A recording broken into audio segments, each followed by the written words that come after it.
Welcome back to What the Freak. I am really excited to drop in today with my good friend as well as business associate. I don't know. I think that's the best way to say it. I don't want to say like landlord, collaborator, all kinds of things. Kell Duncan, welcome to the podcast. Thanks for having me. I hate landlord. I know, dude, it's such a bad term. Better. I even hate like boss, Right? It's like, unless it's like some We of my work together, not for one another or anything. So, in jest, it's fun when my staff's like, okay, boss, like 100%. Yeah.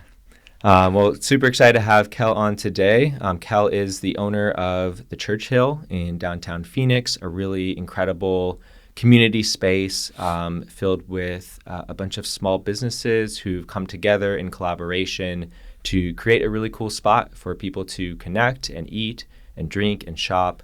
And it's actually built out of repurposed shipping containers. It's got a couple of bars, a few restaurants, a few retail shops, and a central courtyard that is covered and heated in the winter, cooled in the summer, but still outdoors. Really cool vibe. So, Kell, would love for you to just introduce yourself, say a couple things about who you are and what you do, and then we can dive in. Sure. Yeah, thanks for the intro. My name's Kell Duncan. I'm born and raised in Phoenix, Arizona, actually, which I think you and I both were, yeah? Yeah. And it's rare. Yep. But born and bred. Yeah, we met through the Churchill. Before that, I went to school in Seattle, majored in graphic design, moved back to Phoenix, did the corporate job thing for a while, had a job at a large home builder for about 5.5, 6 years doing some internet sales and marketing, and got out of that in about 2016 when I started the process for the Churchill. As you know, and I guess we'll learn here today, but the whole plan behind that was I was kind of burnt out on the corporate side of things and working for someone in that capacity and being on, I had like a base salary and commission. So it was like very sales driven, time driven, Mm-hmm. like the more you put in, the more you get out kind of thing. And that I basically burnt myself out. And so I just saved up some money and had planned to kind of take some time off. And that's when Hartley and I kind of met. We had known each other before, but that was when we kind of started talking about the Churchill. And so then started that process in 2016, and then we opened in 2018. Met you through your brother, who I met through Hartley. So yeah, it's a funny full circle thing, but that's kind of how we ended up sitting here today, I guess, is my little intro. Dope. Yeah, I remember that first meeting. I believe we went to sip coffee and beer. Yeah, I think so. Yeah. So I remember that, and I know Jamel met Hartley through a Lululemon was launching a men's line, and they both got invited as some kind of influential men in the community, and they sat at the same table and started chatting. Cool enough? And I guess not, no. That was even funny and synchronistic because one of Jamel's friends was telling him about this guy he knew who was starting this shipping container project for several months. He was like, "Oh, I'm going to introduce you," and he never did. And then Hartley started talking. I don't think he even specifically had mentioned the project yet. And Jamel's like, "I think you're the guy I was supposed to meet." So just fate, destiny, something. It's super funny when you go back and you might not even know all the details of those stories, and then you're like, "Wow, it really was meant to be." That Right. They just randomly met. And then, after that, I went to I don't know what festival it was, but it was at Hans Park to try your pizza for the first time. And then Okay. you guys had a 45-minute line, and I was like, yeah, okay, I haven't even tried it yet, but clearly there's something here. Was that the Lost Lake Festival? It was Or- actually or before was it that. before that? It was before Okay. that. Yeah, it was. It might have just been the Pizza Pizza Festival. Fest? Yeah, might have probably. been one of the first ones. I mean, that sounds about right. We usually have the longest line at that one. Yeah. But yeah, then from there, obviously we met and we were like, yeah, this is perfect. This is what we were looking for, and kind of the rest is history. So, but yeah, it's nice, that you kind of brought it up at the beginning, but the whole point behind the Churchill was to work with like-minded people in other small business entrepreneurs, startups that were kind of, do something in downtown Phoenix together. Yeah. Yeah, I'm curious to hear a little bit more about, so, one, I was super drawn to the Churchill because of the community focus and just how you guys were planning to run things. And just from that very first meeting, I could tell both you and Hartley were just very heart-centered men. Just like I could tell you actually cared about what you were doing. And I really resonated with the reasons why you were doing that project. And I had kind of made a list on my own of what I was looking for in a physical location, which after the first year in business, I started getting a vision that I wanted to do that. And then it was about a year after that I met you guys. And when you described the whole project, it checked about 95% of my boxes of what I was looking for. So I was like, oh, cool. Like, this is awesome. I feel like I'm meant to be a part of this in some way. And ever since then, it's just my intuition was confirmed, and it's been a super great experience working with both of you. Hartley obviously not part of the project anymore, kind of went in a different direction. Yeah, but we're not here without him, and we know that too. No, and I'm still friends with him, connecting with him this day, even more so actually. Watch his podcast, yeah. Yeah, it was great having him on here. So we had a great chat. But yeah, I really want to dive into. So we were just talking right before this about navigating the pandemic, and it's been a wild ride the last couple of years for both of us. Still navigating. Still finding our way out. But I've just been really impressed in how you've handled things. And this morning we just came from a Churchill tenant meeting, and I'm just really inspired by the team that you've put together around this shared vision. It seems like you've found the right people in the right places, and each person is excited about the role that they're in and about kind of this bigger thing that we're all building for. So I'd love to just hear a little more on what has your process been over the last year or two in terms of, being a leader of this project, of this community. How have you managed to really build trust in the people that work for you, work with us in the space, and how have you gotten it to the point, especially over the last year, where you've kind of like rebuilt the team almost from scratch again, to the point where now everybody seems like they're on the same page. They're excited. There's a lot of really cool activations happening. All the businesses seem to be recovering very well financially after a very rough year and a half. Just curious to hear a little more about what that experience and process has been for you. Sure. Yes, it's not necessarily a short or clear answer, I guess. And weirdly, that work probably starts in 2016, like kind of like what we talked about a little bit before we started recording. It can seem like overnight, but it's an accumulation of a lot of little things over time that allowed me to get to the place I think where we're at now. When we started the Churchill and some of the things that drew you to the project, it was based on like, you're going to be doing business in a place, in whatever location you choose, and you might as well become ingrained in that community and benefit those ones around you. So that was kind of where we started the project. And then 2018 is when we open. 2020 hits right when you're kind of like in the middle of like maybe starting to hit your stride and figure it out as a business. And I think we kind of were. We were like that February, March, if you remember, like were really good months for our business and I think for everybody's. And then boom, the pandemic hits. And it was interesting.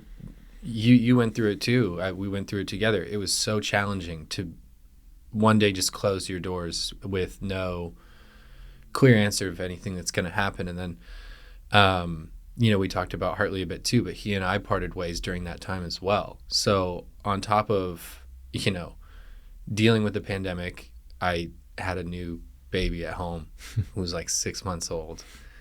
And then our business closes, my business partnership ends. And it was just a lot. And at that time we're closed. So like all this is happening and we're not even open.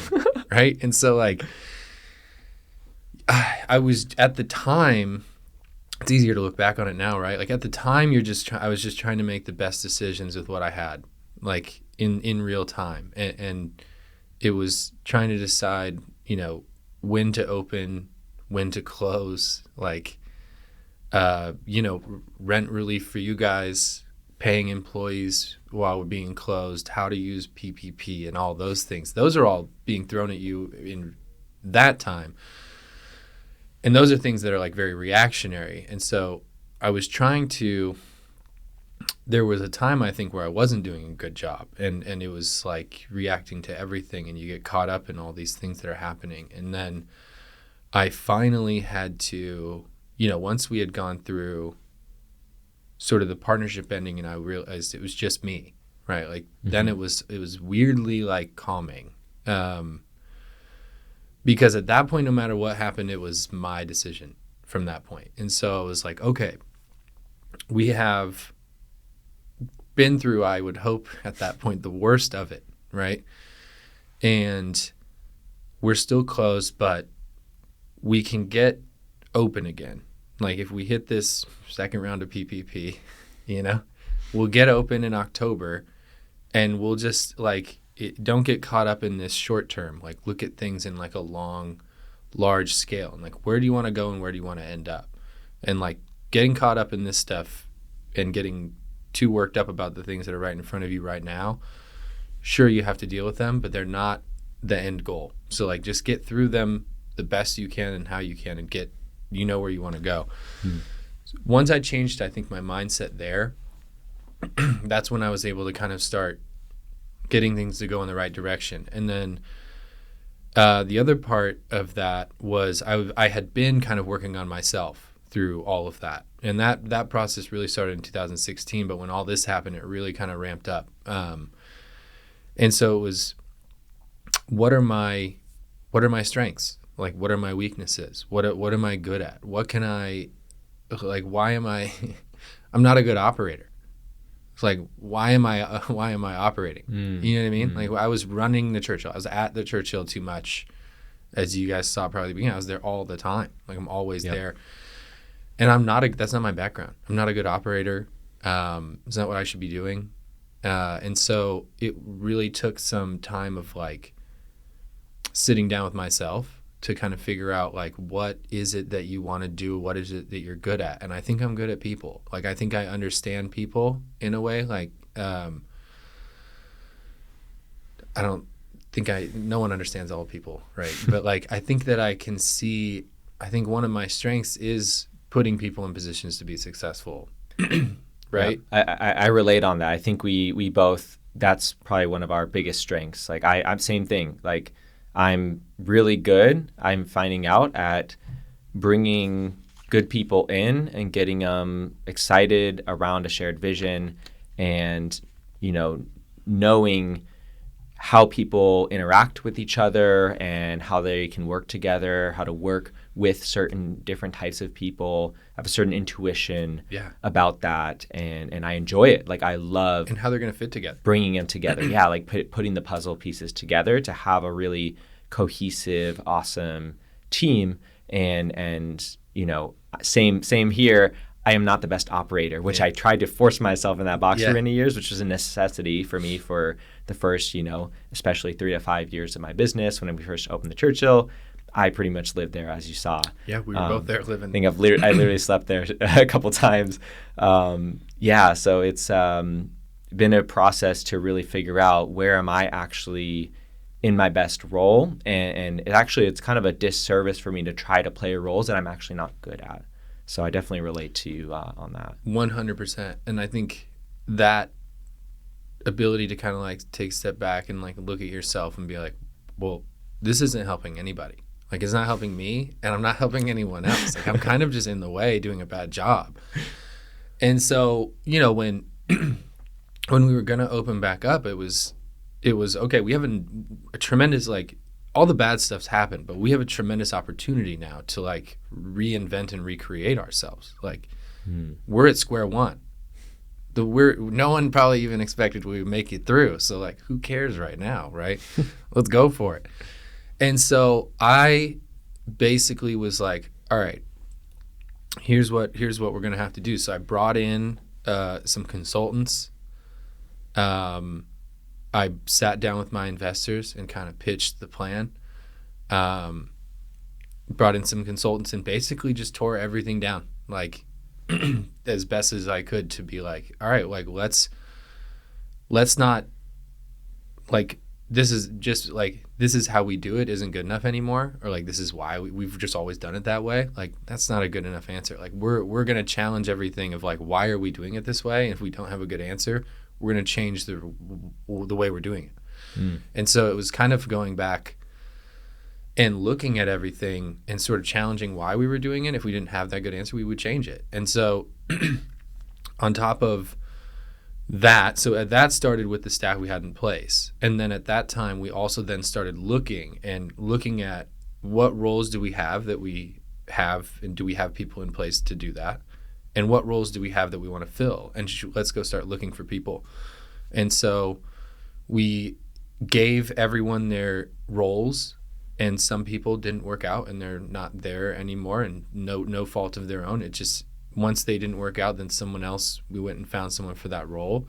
So it's taken some time to get to this point, but it was kind of being able to put together the team where everyone has a role and they have room within that role to grow and to do things and to not be feeling like they're just boxed in, but to play to their strengths, to be able to kind of bring their best to the Churchill. And then that feeling is, I think, felt now, right? Like when someone's really enjoying what they're doing, you can tell. And so like that just keeps kind of getting passed along, so that when you're in there, I think you feel that this place is a bunch of people that like that, for the most part, enjoy what they're doing day to day. Nothing's perfect, you know what I mean? But that's kind of the feeling of like, that was the approach. And it took me kind of stepping back and like, I've passed off pretty much as I can, where I'm really just big picture stuff. And now I've got people that are really good at what they do, doing what they do really well.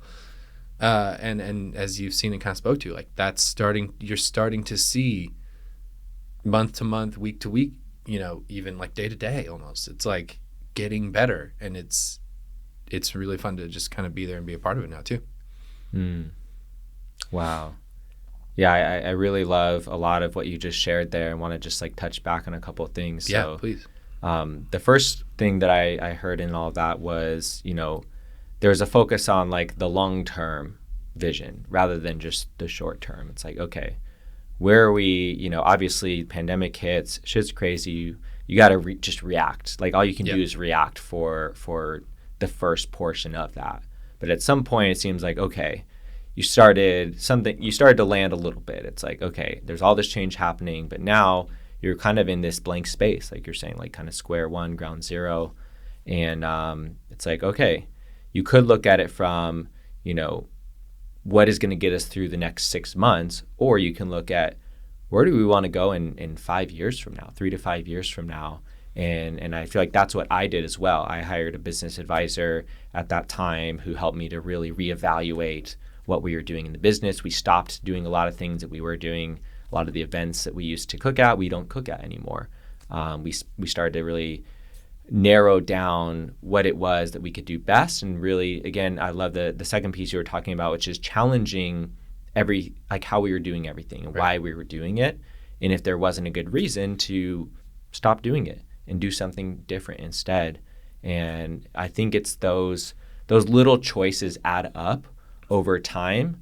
And for me, one term I would use for that is alignment, like getting in greater alignment with the potential of, you know, what the business or the organization can become and what collectively we want it to become.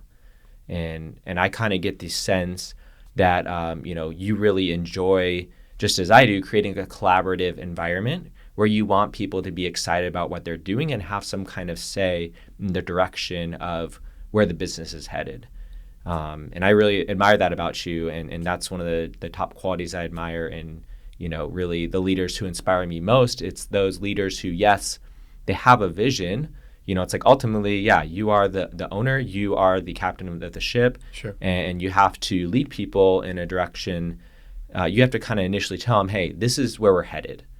But along the journey to get there, it's like you need support from the whole entire crew in how to get there. You need their ideas. You need their experience and their wisdom to help navigate the waters, because you don't know how to do that by yourself. Totally. And you have to give them something that they want to follow. You know? Yeah. Like if no one wants to follow you, then you can point it any direction you want to go. and it's not going to matter. I think an interesting thing you said with like alignment in the long term was that at the same time that I was tearing down the business to kind of rethink, I was tearing like myself down. Right. So like who's Kell Duncan, you know? Yep.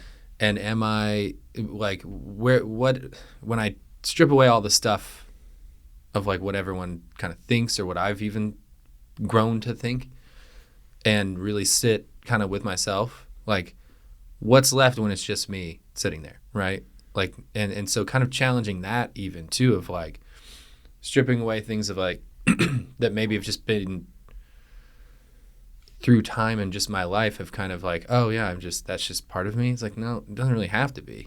Like it just is, because it like people just kind of think like you can change that anytime you want. Like and it's not, you know, when you really get down to the core of like what makes you who you are. I think that was I was in the middle of that process too. And so to like have them both kind of going parallel, I think is kind of interesting, and that's been a big part for me too. I think that's why, you know, both of them are kind of, I'm seeing them both come to the accumulation of all the small decisions over the last few years to like get to here, and I'm seeing it in my personal life and my business life. Yeah, dude, that's huge. I've been going through a similar process over the last year or two of really, I mean, I've been in the practice of reevaluating myself and my identity for a number of years now, through various work that I've done on myself. And this last year or two just took that to a whole nother level of, man, like who am I, and who can I become, and who do I want to become, and what am I capable of becoming at this time? And yeah, like I've really reevaluated like who is Nathan Curry, and who can he be. And, you know, it's a constant journey, right? It's a constant process, and it will keep changing. It will keep evolving.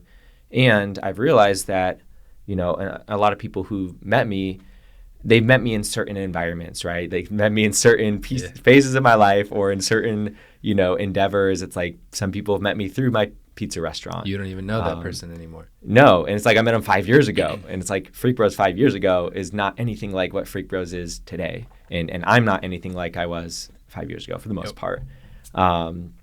Because we grow. Like I think it's an interesting, weird thing that there's almost this weird assumption that people more or less stay the same.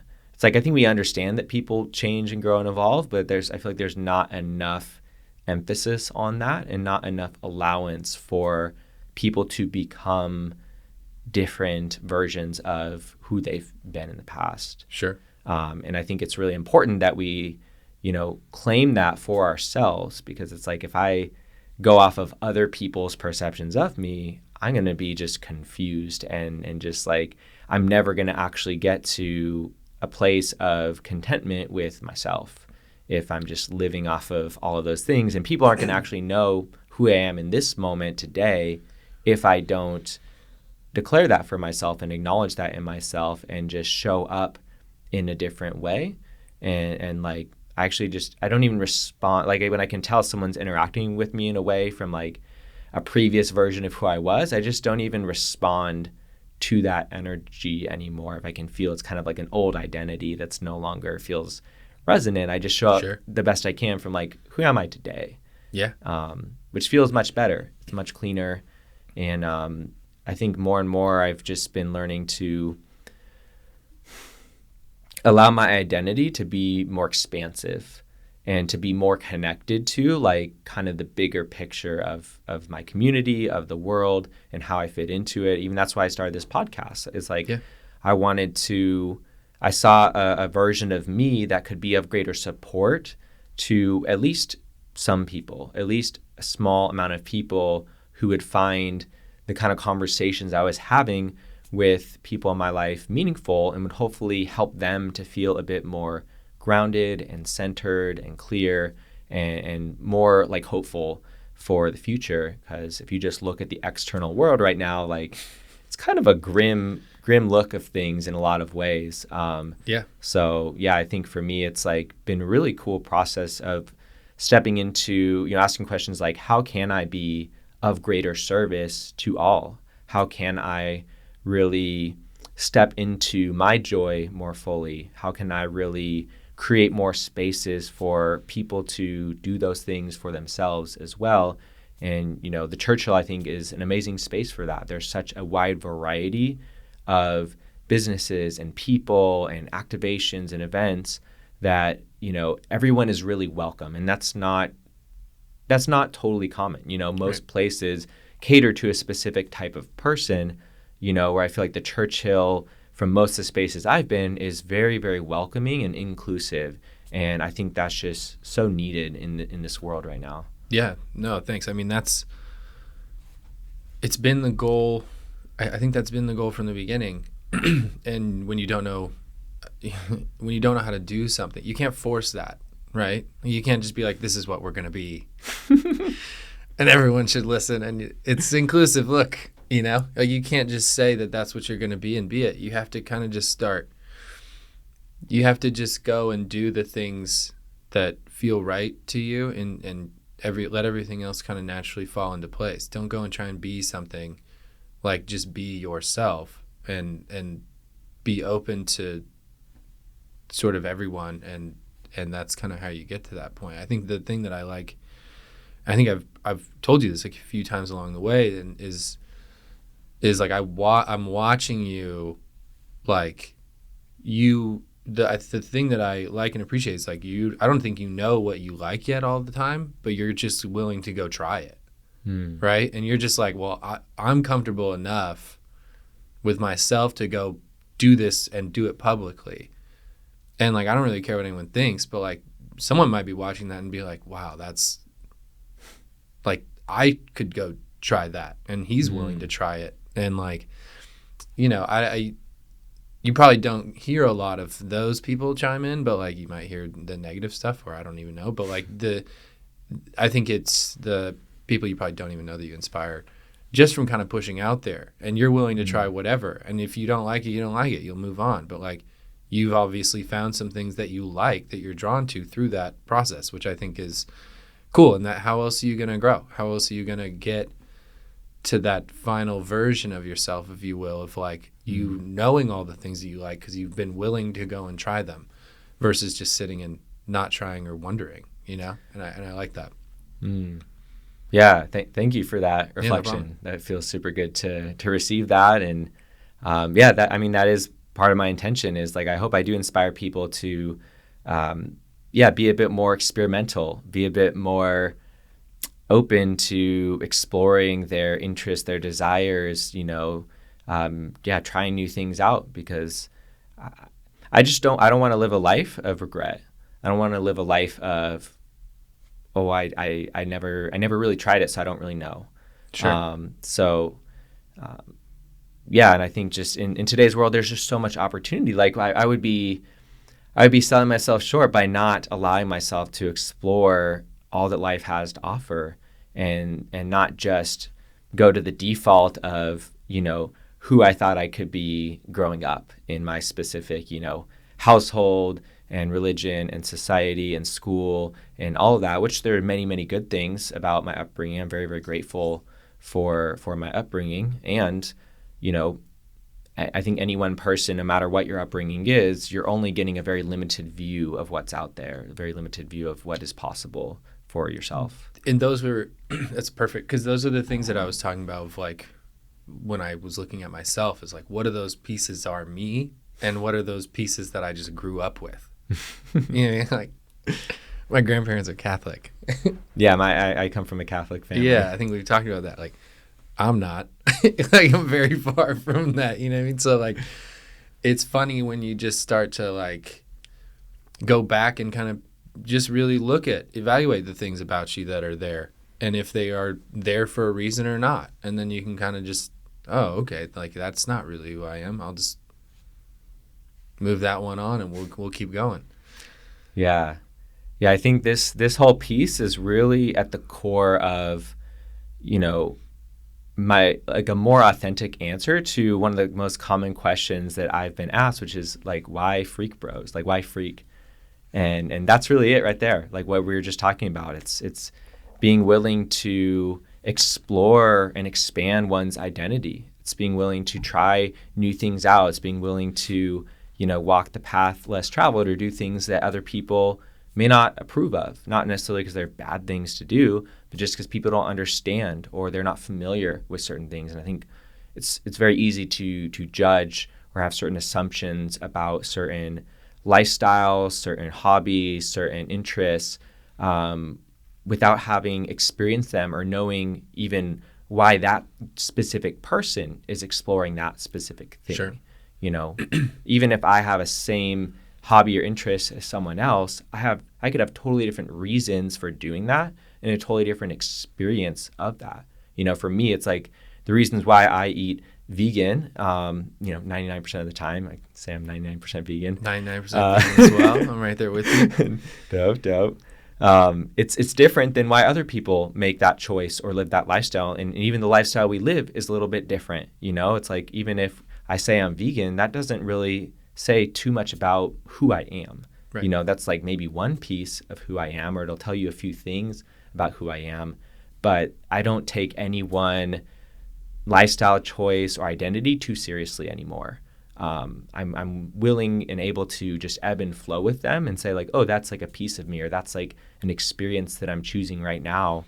But that could change and evolve. Maybe next year I'll decide that I'm going full meatitarian. Like, who knows? Like, I don't foresee that happening, but like, I don't know what I don't know. And I just want to stay present with what's actually feeling true for me in the moment. That's, yeah. I think it's relatable. I mean, I'm 99% vegan as well. And then people kind of toss assumptions on you with that. But I don't think I really fit inside of those most of the time, right? So people are usually surprised by that. But one of the things you said was interesting with like the being able to ebb and flow with people. And one of the things that also happened during the pandemic for me was like along with the work on myself, but also just through dealing with all of this, is like, I don't overreact too much anymore. Like, there's not this like overreaction one way or another. Like, it's fairly like balanced now in that, and I also don't get worked up by one side or the other. And it's kind of allowed me to make decisions in a more like calm and from a better place, which I also think helps both in my life, but also at the Churchill and in business. So I think that's where you're also seeing that kind of play in when you're not sort of overreacting one way or another. You're able, and when you're kind of operating from like a clear head, because you're not worked up emotionally, right? Like, you're not being worked up from one of the other things. Yep. That you're able to make a clear decision in a better sound mind. And I think that's like a huge thing. I think that has helped me a lot. Yeah, I feel like that's such a important skill to have. That's something I've cultivated on a whole nother level over the last 2 years as well. Just, yeah, like the craziest shit could be going down in the day, and I'm just like, okay, sweet. All right, well, what's here? Let me understand this better. Okay, what's the actions I need to take? What's the decision that I need to make? And how do I address this thing? But I don't take it personally hardly ever anymore. I'm just like, oh, cool. This is just like an experience that's happening right now. And, something needs my attention in some way. Let me see what that is and what attention I need to give this thing so that I can help to resolve whatever the tension or conflict or decision that needs to be made.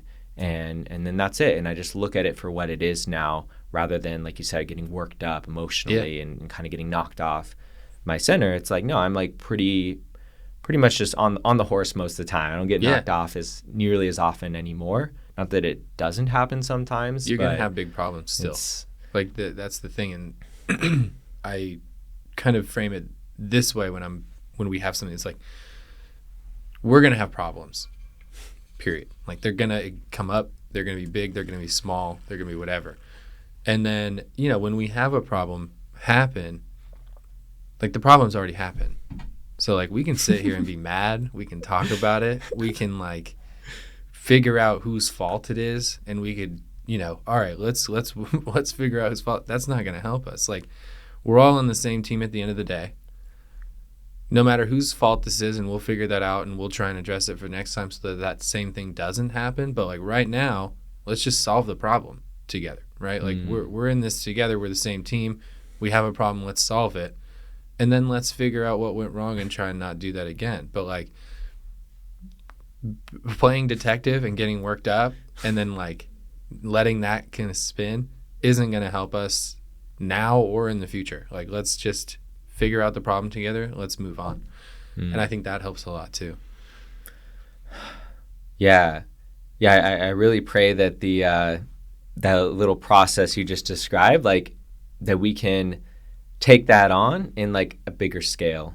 Like if we could do that, like, on, like, a world scale, like, how amazing would that be? Because I feel like there's so much just blame games happening and people just obsessing over, who created this mess, who created these problems, which I think it's important to understand that enough in order to help prevent certain things from happening in the future. Like, understanding the root of where that came from is Absolutely. very important.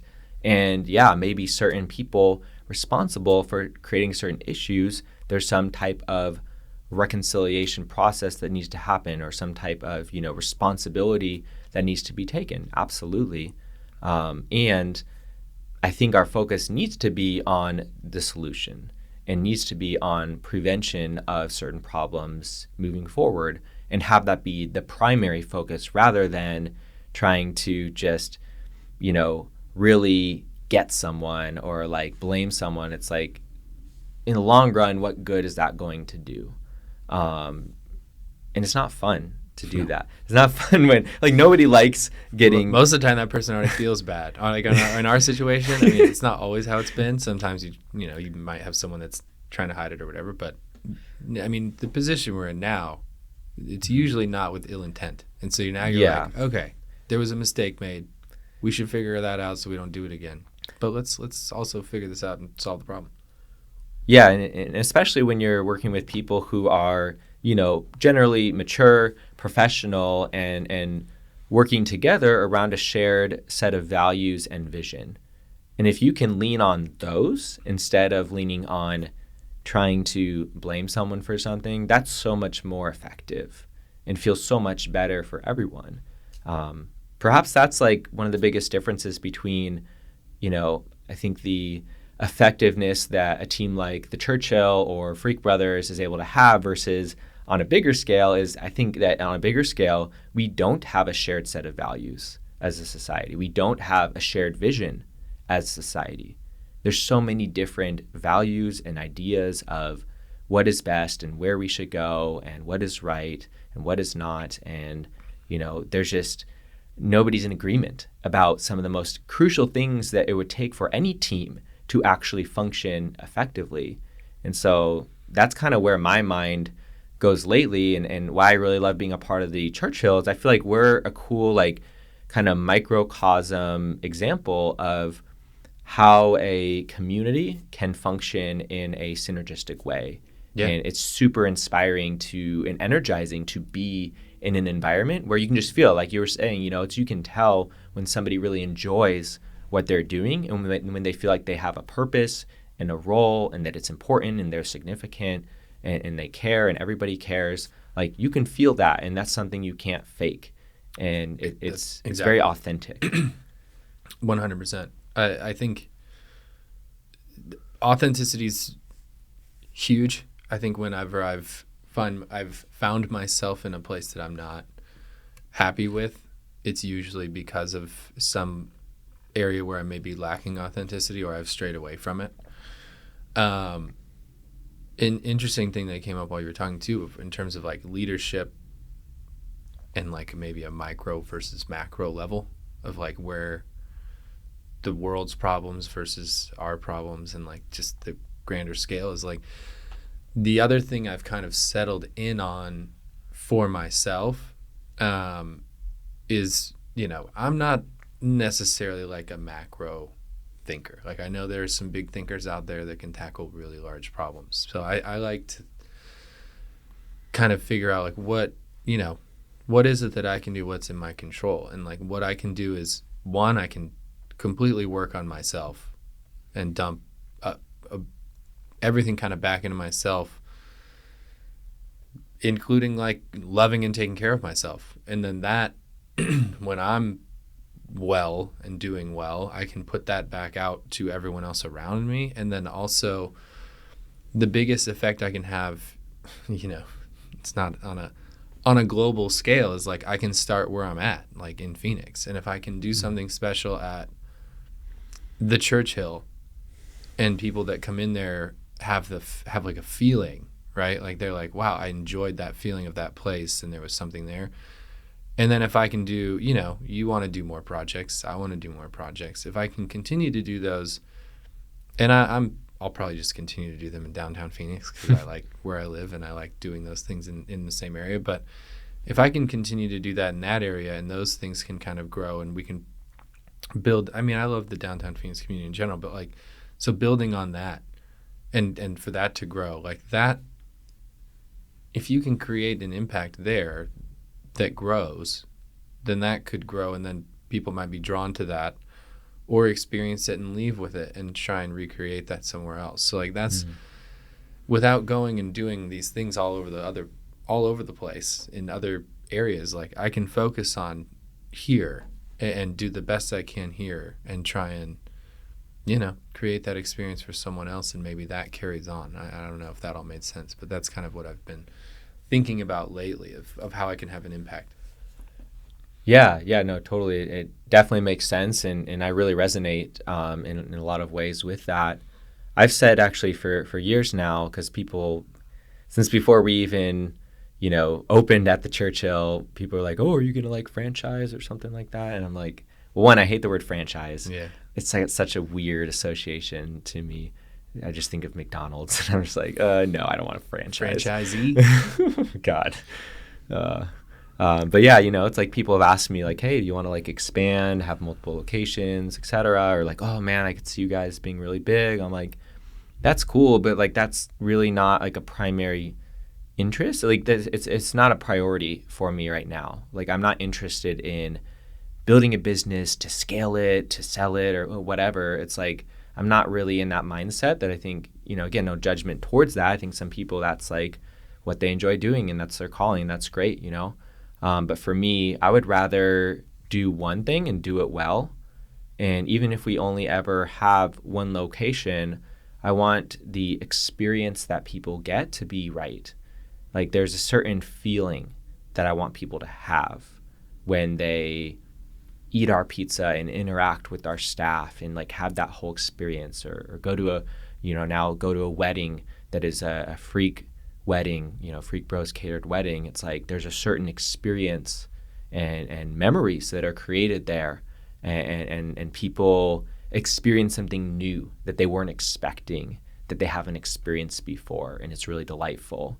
And if we can consistently create that, I'm good. Like I'm happy. Like I already feel satisfied with my business and how far we've come. Like I could die happy tomorrow, knowing that I've accomplished what I set out to accomplish. Like we are living it. And, I am very interested in continuing to grow and improve myself personally as well as the business. And, I feel more and more a calling from the business itself, if you will, if we look at the business like a living organism, that it wants to grow. Yeah. And there's more people that it's capable and desiring to serve.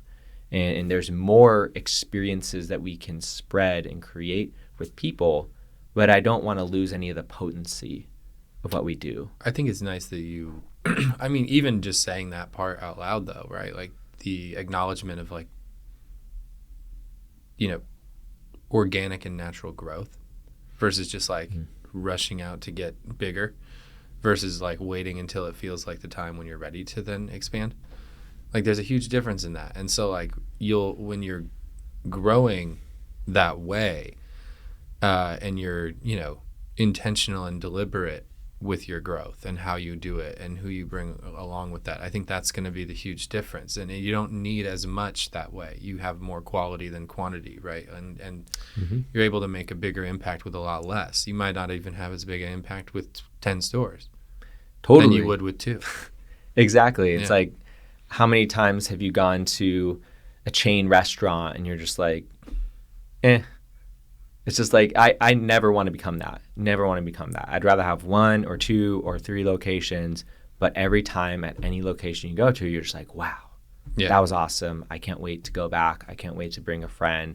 It's like, in that regard, it's like, we don't need to be any bigger than we are to make a real difference. And I think, one thing I want to just reflect back to you is I don't think you need to have like a global visionary mindset to make a difference on that scale. I think what you're doing is doing that, because each person who comes through the door, we don't understand, right? Like even like you were saying earlier, like some people who maybe follow me or see some of the stuff I'm doing, it's like I understand that I don't understand how I'm positively impacting people who I'll probably never hear from.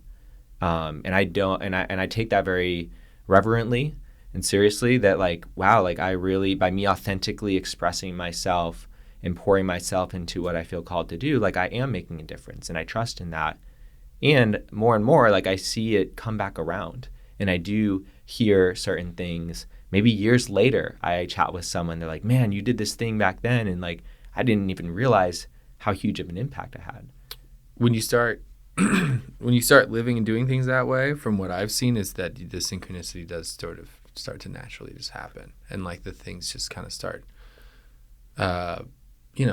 falling into place, I guess. Like when you start, and you're not even really, I guess, doing it or paying attention to that, they just start to happen, and then you're just more aware of it now, because you're living that way more intentionally, I guess. It's interesting because I've seen it, I've noticed it in my life too, and how things start to kind of work out miraculously, after years and years of banging my head against the wall. But you know what I mean? Like that, without all the years of that, I don't think these things are starting to happen. I mean, like if things didn't change along the way, if I didn't change along the way, or if I didn't kind of learn through those, I don't think those things happen now. So yeah, and the one piece I want to add here, and actually even have a tangible example for it, is there's such a, I even want to say, just to relate it to a business term, there's such a positive ROI on being a generous human being.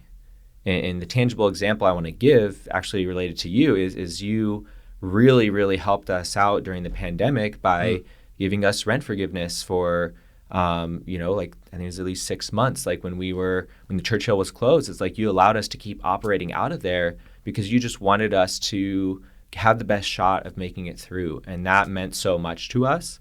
And I understood that, I mean, the Churchill was completely closed. You had no revenue coming in, zero. save the PPP loans. And yet you were still so generous in allowing us to try and have our best shot at making it. And now I see that tangibly coming around full circle. And now we actually get to, pay you a percentage of the revenue that we make over a certain amount. And right. We're doing super well. Like we're doing the best we've ever done, as I was just telling you, financially. And now you rightfully get to be rewarded for that. And we get to pay you back some of that generosity that you, in good faith, gave to us without any expectation right. of any immediate returns on that. And I don't think that's why you did it at all. I could just tell you did it because you really cared about us and you wanted to see us succeed and you wanted us to continue being a part of creating this thing together.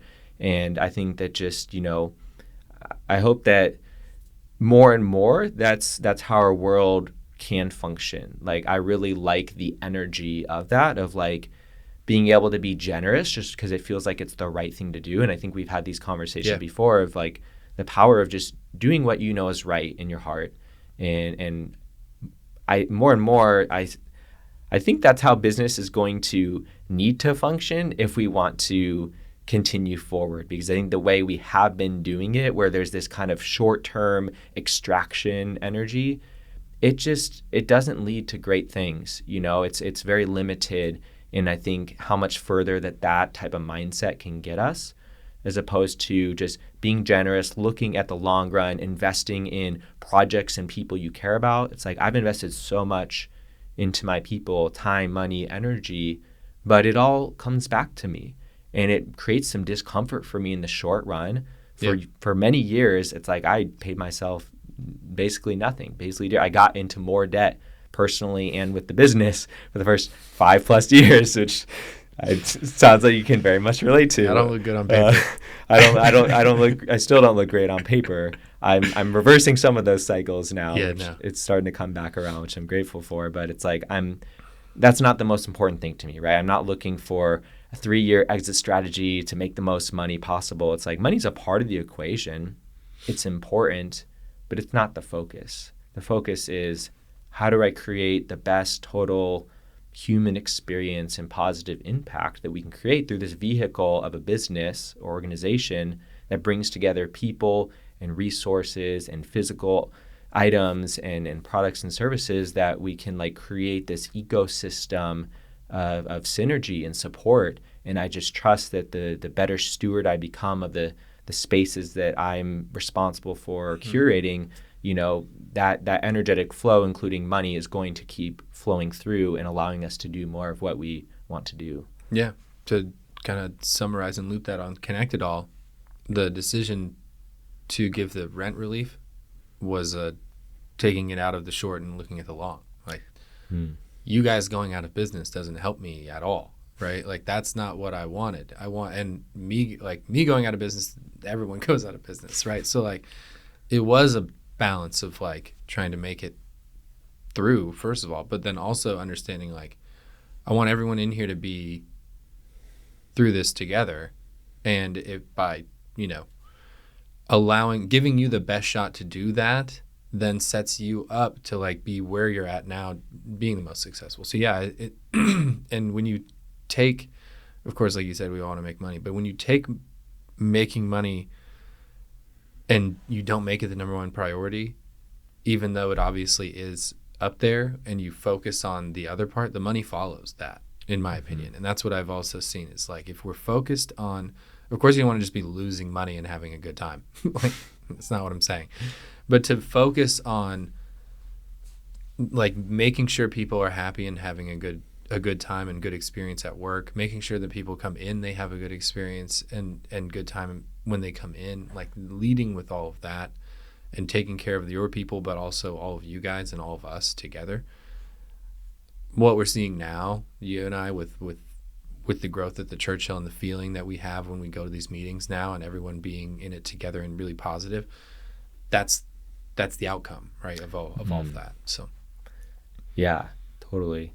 Yeah, it reminds me too of how my philosophy has evolved around hiring staff and investing in the right people. It's the more I invest in the right people in every way, including paying our people really more than we have to, or that would be standard. It's I like paying my people above average, because even just from a pure business perspective, it makes sense, because there's such a cost of having to find and interview and hire and train people from scratch over and over again. I'd rather just invest a bit more into people who are already a good fit and keep them here, give them every reason I can to stay with us for a long time, which we're blessed to have a handful of staff who've been with us for 4 or 5 years. Yeah, from the start when you guys opened. Even before we opened. Yeah. Even back when we were just doing the mobile events, it's pretty wild that we still have a lot of those staff. And I think that's because we really do invest in our people. And that has saved us a lot of money over the years, having to find new people all the time in an industry that has 100% turnover rate on average per year. It's we have a much lower turnover rate. So even business-wise, even in the medium term and especially in the long run, it just actually makes sense. So it's I think it's cool that both are there. It's one, you just genuinely care about what you're doing and the people you're working with, and the other, businesses you're working with. And two, financially, it makes sense if you're willing to look past just kind of the short term of things. Totally. We get the luxury of being a small business and being able to do that, which is nice. Totally. Cool, man. Well, this has been a really great conversation. Is there any last thoughts coming up? Any last topic you wanted to touch on to kind of finish things off for today? I don't think so. I mean, this was fun. I'm glad we got to do it. I hope you enjoyed it. I don't have anything to add. I just reiterate that it's just been a lot of fun, and I continue to enjoy working with you, and I look forward to doing it longer. Dope. Well, yeah, thanks for coming on. I really enjoy, always our conversations. It's really great to drop in with you in this way too. And I think you have a lot to share. And I think you're just such a positive example of a human being, of a business owner, of just being a leader in your community. And that's one of my core intentions for this podcast is I want to highlight, local leaders that I know and have been fortunate to come across in my path, and that may not otherwise have a platform like this for other people to, hear more about you and your story and the lessons you've learned, and hopefully, at least one person listening to this hears something that really lands for them and really makes a difference for them, and hopefully you can, share this with some people who you think would be beneficial to hear a conversation like this. And I just really think that, even if nobody ever heard this conversation, us just having it is valuable. Worth it to me. It's worth it to me too. Yeah. So I think that in itself is really awesome. And I think I just really would love to hear more conversations like this in the world. I think these small conversations, one step at a time, shift the energy of our society. I really feel that connection, that it's, change happens one conversation at a time, one decision at a time, right? Just like in our personal lives, that's how I grow, right? It's I grow one conversation at a time, one new choice at a time, one new perspective, one new lesson. And over time, I think that adds up to really make a significant difference. So thank you for just being who you are and showing up how you do and coming on to chat with me. Thanks. No, I appreciate it. Thanks for having me. Absolutely. All right. Well, thanks everyone for listening. If you want to follow Kell, we'll include his contact info, how you can get a hold of him, and come on down to Churchill sometime. Yeah. Thanks.